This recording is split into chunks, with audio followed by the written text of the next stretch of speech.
예, 안녕하십니까. 지성불교연구원 원장 이태성입니다. 오늘은 그 실담범자 강의 네 번째 시간으로요. 한글 창제와 불교 요약 및 결론이라는 이런 제목으로 오늘 강의를 하도록 하겠습니다.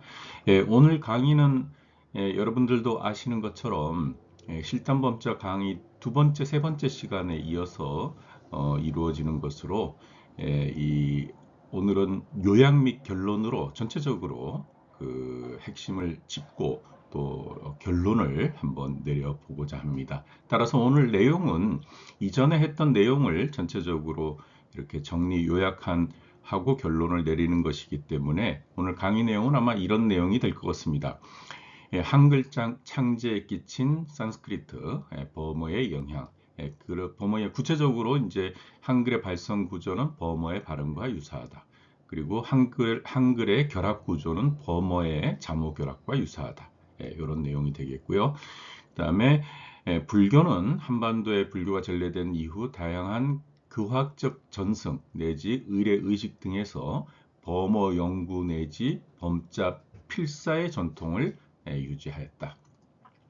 그리고 세 번째는 한글에 보이는 버머와의 유사성은 신미대사에 의해 버머의 구체적인 지식이 세종대왕께 전해져 반영된 것이라 생각된다.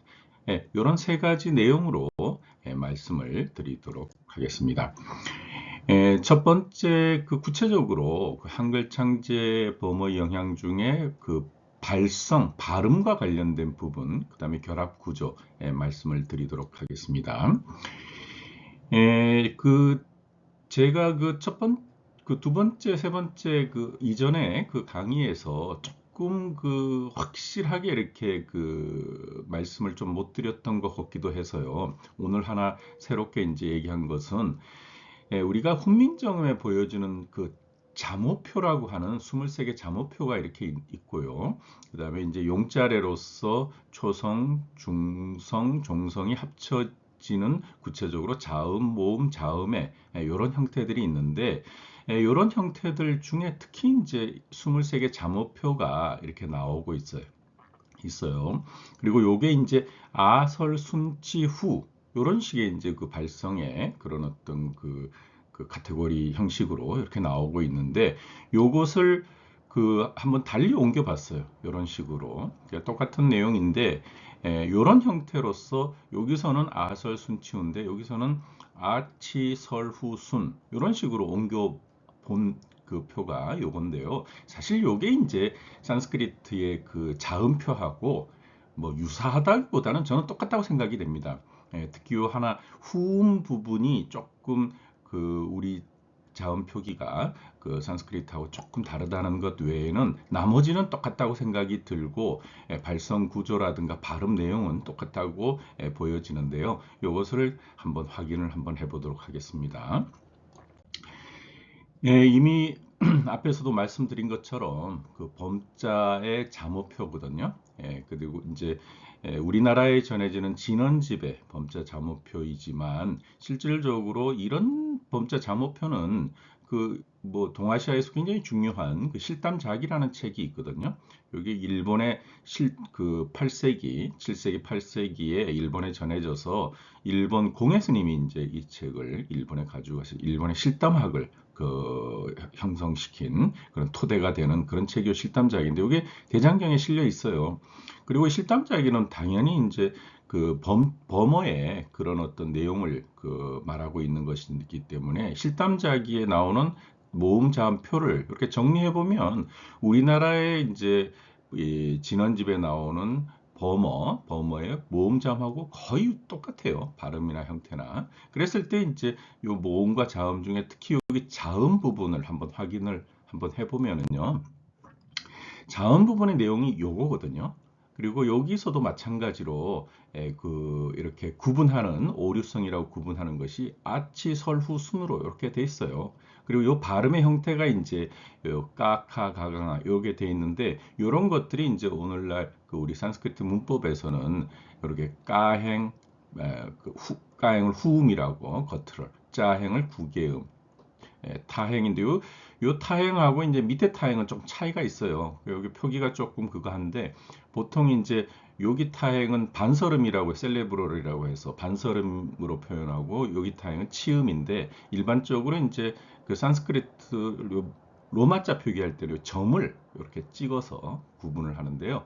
반설음, 치음, 그 다음에 빠행, 순음, 레이비얼 이렇게 표현이 되는데요. 요 내용이 이제 사실 그 산스크리트 자음이거든요. 그리고 요 자음 형태가 까카 가가 요게 요 우리 그 음성 그 목의 그런 어떤 구조상에서 보면 여기 우리 한글이 나오는 그런 형태들을 이렇게 그 표기한 요 그림표인데요. 사실 요거하고 거의 똑같아요. 그래서 후음이라는 것도 요 뒤편 여기서부터 시작이 되는 것이고 구개음은 여기 입천장을 얘기하고 반설음 그 혀를 이렇게 좀 구부리는 거고 치음은 요 이에 이렇게 부딪히는 음이고 순음이고 그래서 이런 형태들이 실질적으로 산스크리트하고 똑같고 발음은 뭐 산스크리트 이렇게 되어지고 있는데 따라서 이걸 이제 좀 구체적으로 이렇게 살펴보면 그 우리 지금 그 쓰는 그런 어떤 그 한글의 그 아까 앞에서 나온 이런 표하고 그 다음에 이제 한글의 음을 그 여기 그 실담작이라든가 진원집에 그 음하고 진원집에서는 이렇게 보통 청음, 타음, 기음, 기음 이런 식으로 구분을 하거든요. 이런 것들이 실질적으로 전청, 차청, 전탁, 불청부터 여기하고도 상당히 뭐 유사한, 뭐 동일하다는 얘기를 하시는데 아마 거의 비슷한 것 같아요. 그래서 이제 이렇게 구분을 했을 때 사실 이제 우리 그 훈민정음의 23개 자모표가 거의 그 버머의 그런 자음 표기표하고 거의 발성상으로 거의 동일하다고 하는 것. 물론 이제 여기 기역, 키역, 쌍기역, 그다음에 이런 표기들은 우리 그 세종대왕께서 요를 만드셔서 이렇게 이제 표기를 이렇게 한 거지만 요것에 의해서 나타나는 발성은 거의 뭐 산스크리트하고 같은 그리고 산스크리트의 음성 구조하고 동일한 형태이기 때문에 에, 이런 내용을 보고 이제 저도 사실은 이게 한글의 어떤 이런 어떤 발성이라든가 이 발음 표기가 산스크리트하고 상당히 유사하고 뭐 유사하다고 거의 같다고 보여져요. 특히 여기 이제 후음에서 후음의 우리 한글음 표기가 사실 이제 조금 이 산스크리트하고 다른 것도 있지만 뭐 이런 것들은 아마 세종대왕께서 여기 지금 범어에서 이런 것들이 조금 이제 중복되는 아마 이런 것들을 좀 이렇게 확인하셔가지고 새롭게 이렇게 만드셨다고 보면 충분히 이해가 되는 거지만 여기 아음, 치음, 설음, 순음 이런 어떤 그 글자 표기에서 나오는 발음 형태는 산스크리트의 발음 형태하고 거의 같다는 것을 말씀드리고 싶습니다. 따라서 이제 이런 것들이 우리 그 세종대왕께서 한글을 창제할 때 이런 산스크리트에 대한 어떤 그런 이해가 있으셨으리라고 보여지고 이런 것들이 아마 그 신미대사라든가 불교에서 범어에 정통하신 분이 이렇게 조언을 한 것을 참고하시고 반영한 것이 아닐까 하는 생각을 해봅니다. 그 다음에 이제 한글의 결합 구조가 범어의 자모 결합과 유사하다 하는 부분은 뭐 이것은 사실 산스크리트의 어떻게 보면 특징인데요. 이렇게 이제 산스크리트는 자음이 이렇게 모음과 자음 뭐 이렇게 구분이 되어 있는데 산스크리트는 이게 이제 모음하고 자음이 합쳐져서 발음이 되거든요. 그리고 온전하게 쓸 때는 모음이 이렇게 쓰이지만 자음하고 결합할 때는 이제 여기 변형을 일으켜서 이렇게 붙어져요. 그래서 이제 이런 것들을 제가 이전에 보인 것처럼 이런 식으로 요게 이제 산스크리트 발음이라든가 또 발음에 따르는 표기법을 그 구체적인 서법을 쭉 쓴 건데 요게 그런 형태들이 한 18장이라고 표현을 하거든요. 그 중에 이제 제 1장에 나오는 건데 첫 번째 나오는 것처럼 이렇게 까, 까, 끼, 끼, 꾸, 꾸, 깨, 까이, 꼬, 까우, 깡까하 이런 것이 이제 모음에 이, 우, 에, 아이, 오, 아오, 앙, 아하. 요거하고 그 자음에 이제 요게 이제 합쳐졌을 때 이렇게 나올 수 있는 그런 발음으로서 요 12개가 이렇게 요렇게 이제 발음이 되고 이렇게 쓰는 거거든요. 그랬을 때 이제 뭐 옆에 이렇게 붙기도 하고 밑에 붙기도 하고 하는 이런 식으로 표기가 되는데 요게 이제 그 자음 전체, 자음 35개의 전체와 이렇게 결부되었을 때 구체적으로 쓰여지는 방식이 이렇게 나와요. 그랬을 때 이제 이 산스크리트도 모음하고 그 자음하고 모음이 합쳐지는 그런 형태가 우리말하고 굉장히 유사한 그 다 같은 그 소리 글자이기 때문에 그런 건데요.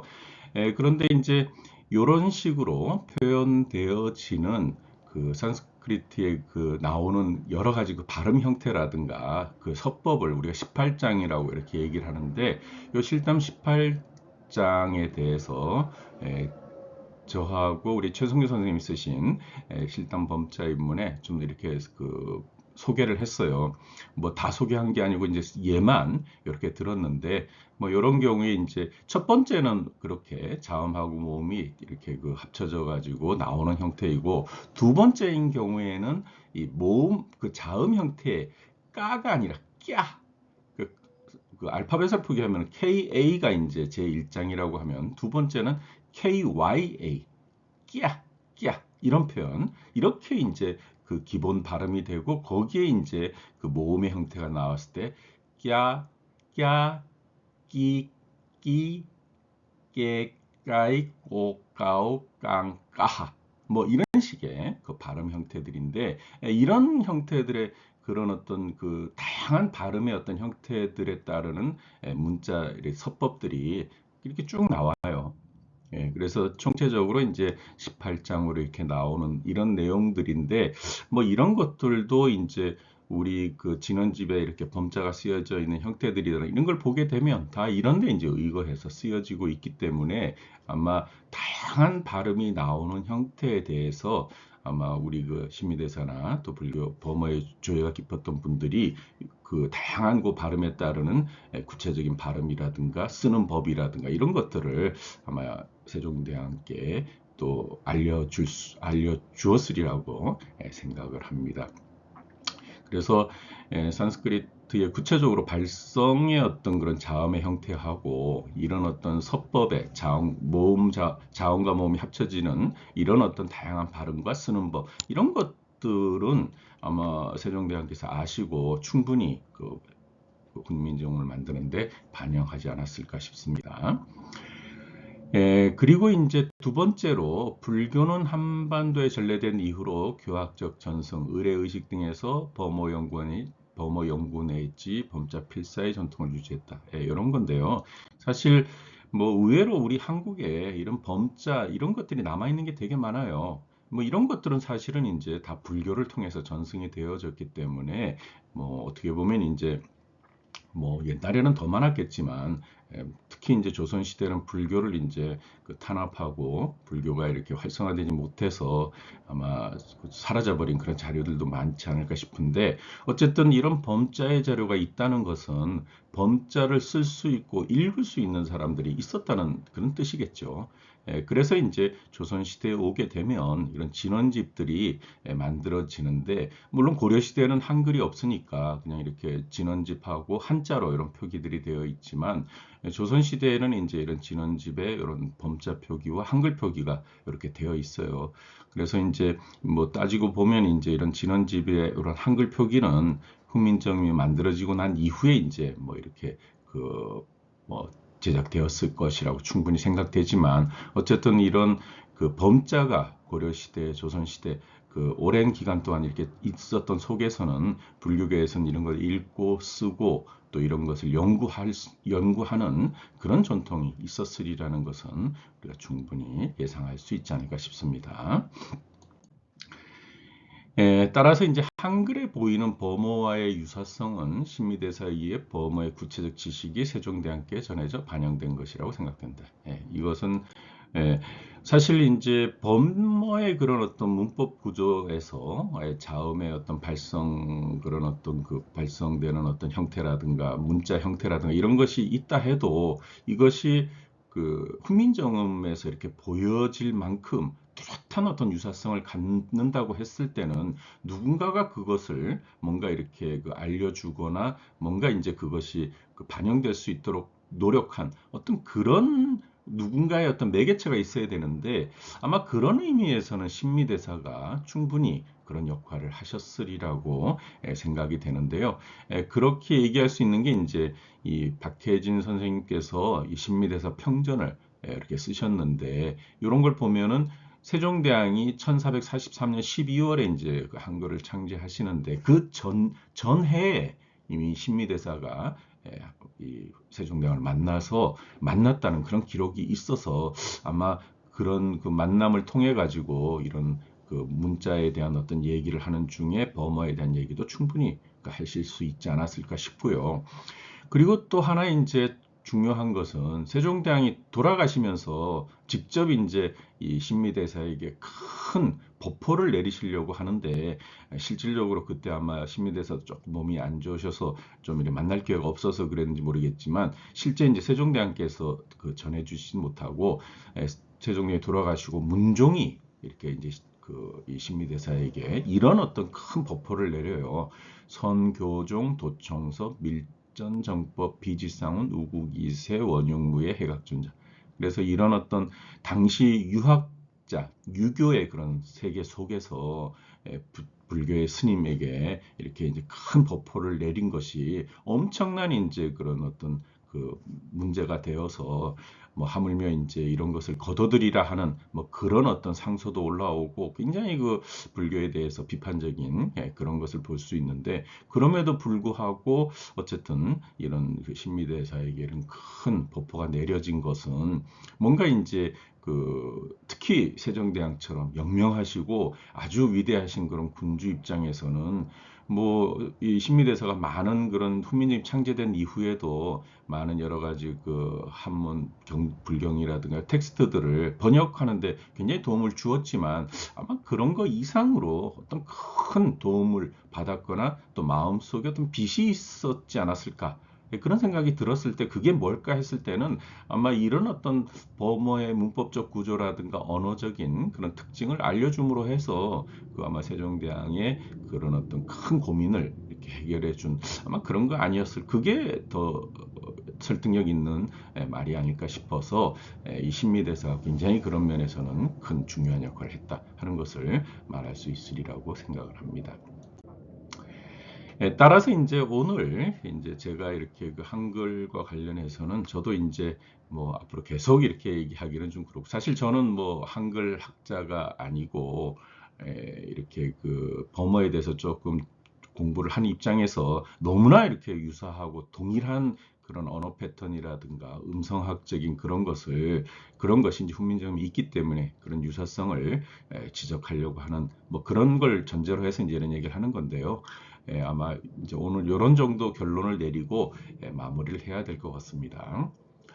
세종대왕의 훈민정음 창제에는 불교계의 고승인 신미대사 등에 의한 인도의 범어 지식이 동원되어 한글 창제에 도움이 되었다고 생각합니다. 그렇지만 한글의 독특한 자모 형태나 결합법 등은 세종대왕의 독창에 의한 것으로 백성들이 편하게 쓸 수 있는 가장 효율적인 방법을 창안하셨다고 생각합니다.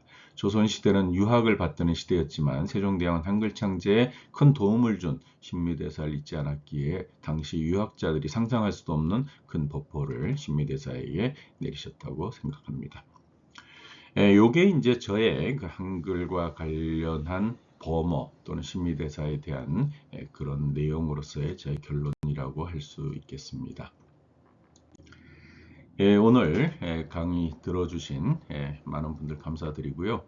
범어 산스크리트의 이런 유사성을 한번 다시 생각해 보시고 우리 그런 어떤 그 조선시대의 그런 불교계의 그런 큰 그 도움이라든가 역할도 이런 기회에 조금 부각이 되면 좋겠다 하는 생각도 한번 해봅니다.